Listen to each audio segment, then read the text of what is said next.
কি বলেছে তোমার পীর, কি বলেছে আকাবির, কি বলেছে তোমার বাপদাদারা, ওই সব কিচ্ছা ছাড়ো। যদি বন্ধু পারো কোরআন হাদিস জেনে বুঝে একটু তুমি পড়ো। আল কোরআনটা বুকের মাঝে আঁকড়ে তুমি ধরো। বাপদাদারা তো সঠিক কথাই বলেছেন, আকাবির যারা তারা তো সঠিক কথাই বলে গেছেন। তিনি একেবারে বুক ফুলিয়ে কথাটা চরমনাই পীর সাহেবের একটা অনুষ্ঠানে গিয়ে তিনি বলেছিলেন যে আমাদের আকাবিরদের দিনই হচ্ছে আমাদের দিন। আমাদের আকাবিরের সমজই আমাদের দিন, আকাবিরের সমজের বাইরে আমাদের কোনো দিন নাই। একজন মুমিন মুসলিম সে কখনোই কথা বলতে পারে না আমরা অনুসরণ করব কোরআন এক নম্বরে, এরপরে সহিহ সুন্নাহ। এছাড়া আমাদের অনুসরণ যদি জাস্টিফাই হবে, আমরা পীর আকাবির আসলাফদেরকে দিয়ে আমরা ইসলাম চিনব না, বরং ইসলাম তথা কোরআন সুন্নাহ দিয়ে আমরা পীর মাকা আকাবের আসলাফ যারা তাদেরকে আমাদেরকে জাস্টিফাই করতে হবে, চিনতে হবে। আসসালামু আলাইকুম রহমতুল্লাহ তাআলা বারাকাতুহু। বর্তমানে সোশ্যাল মিডিয়ায় একটা বিষয় নিয়ে খুব ভাইরাল আলোচনা সমালোচনা হচ্ছে। বিষয়টি পরিষ্কার হওয়া দরকার। বাংলাদেশের একজন স্বনামধন্য কণ্ঠশিল্পী জনাব মশিউর রহমান সাহেব, তিনি তার একটা সঙ্গীত গেয়েছেন এভাবে, কি বলেছে তোমার পীর, কি বলেছে আকাবির, কি বলেছে তোমার বাপদাদারা, ওই সব কিচ্ছা ছাড়ো। যদি বন্ধু পারো কোরআন হাদিস জেনে বুঝে একটু তুমি পড়ো। আল কোরআনটা বুকের মাঝে আঁকড়ে তুমি ধরো। এই সঙ্গীতটা গাওয়ার পরে দেখা যায় যে সোশ্যাল মিডিয়া একটা বড় ধরনের আলোচনা সমালোচনার ঝড় উঠেছে।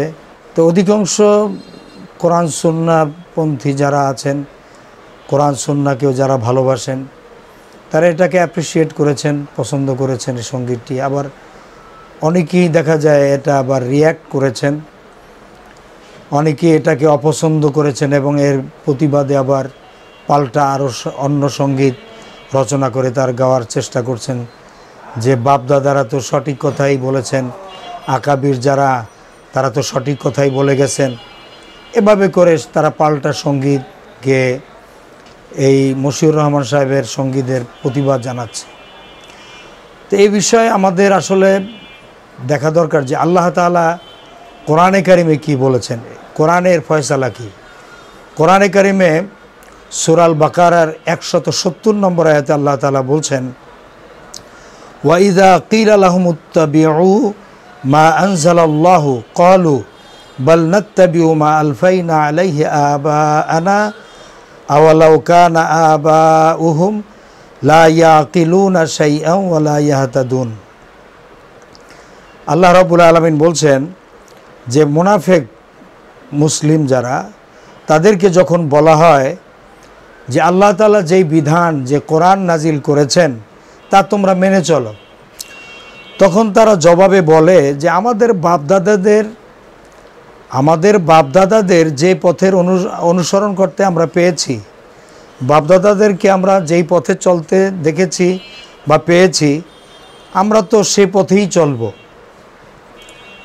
এখন আল্লাহ তাআলা বলছেন যে তো আসলে বাপদাদারা যদি একটুও তাদের বুদ্ধি বিবেক খাটিয়ে কাজ না করে বা কোরআন সুন্নাহ অনুযায়ী কাজ না করে থাকে, আসমানি কিতাব অনুযায়ী আল্লাহর হুকুম বিধান অনুযায়ী কাজ না করে থাকে, বা সত্য বা সঠিক পথের সন্ধান তারা যদি না পেয়ে থাকে, তারপরেও কি এই সমস্ত লোকেরা বাপদাদাদের অনুসরণ করবে?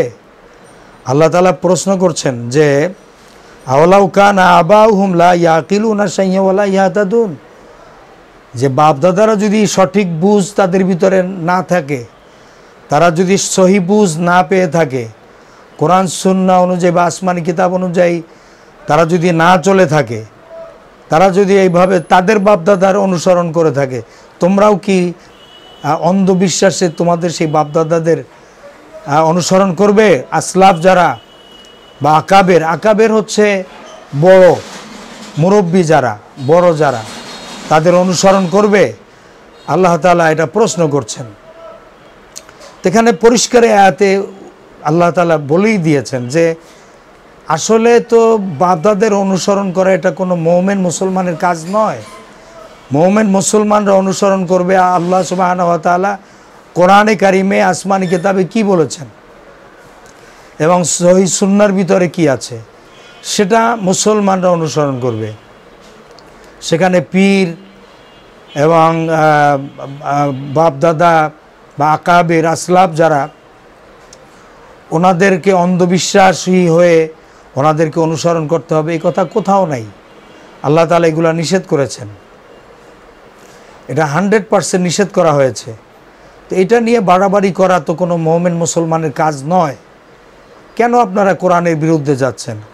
কোরআনে আল্লাহ তাআলা সুস্পষ্ট করে যেখানে বললেন যে আবা আনা যে বাল নাত্তাবিউ মা আলফাইনা আলাইহা আবা আনা, পূর্ববর্তী যারা আসলাফ আকাবের এদের অনুসরণ করতে দেখেছি, সুতরাং তাদেরকে তারা আবার কোনো আলেম এ কথা খুব অহংকারের সাথেও বলে থাকেন। যেমন আমি নিজে শুনেছি ইউটিউবে যে আলোচনাটা আছে, আপনারা ইচ্ছা করলে সার্চ করে দেখতেও পারেন। কওমি আলেম নামে পরিচিত খুব প্রসিদ্ধ একজন আলেম, যিনি রামপুরা বনশ্রীতে দারুল উলুম রামপুরার যিনি প্রতিষ্ঠাতা মাওলানা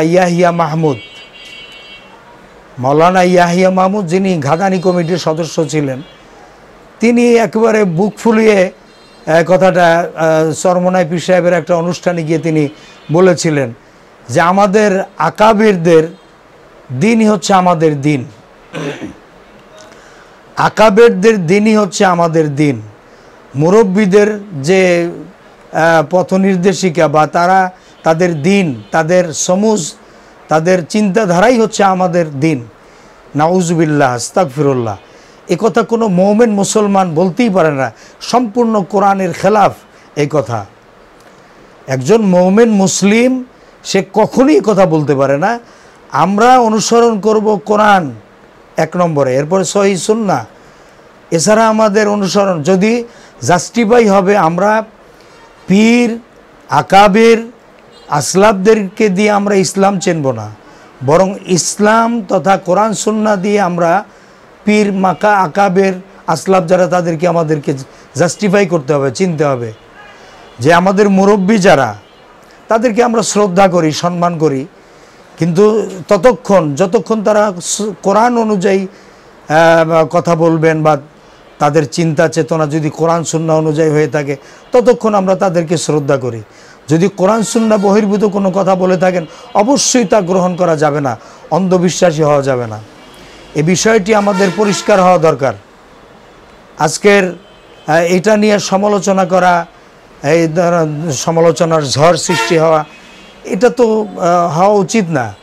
এটা পরিষ্কার আল্লাহ তাআলা অসংখ্য জায়গায় কোরআনে কারিমে পরিষ্কার করে দিয়েছেন যে বাপদাদাদের অন্ধ অনুকরণ করা যাবে না, অনুসরণ করা যাবে না। আমাদেরকে অনুসরণ করতে হবে আসমানি কিতাব তথা আল্লাহ সুবহানাহু ওয়া তাআলার পক্ষ থেকে যে কোরআন এসেছে সেই কোরআনের অনুসরণ আমাদের করতে হবে। কারণ কিয়ামতের দিন বিচারের টেবিলে যে কিতাবখানা থাকবে সেই কিতাবের নাম হচ্ছে মহাপবিত্র আল কোরআন। সেই কোরআন অনুযায়ী বিচার হবে। সুতরাং কোরআনকে আমাদেরকে অনুসরণ করে চলতে হবে।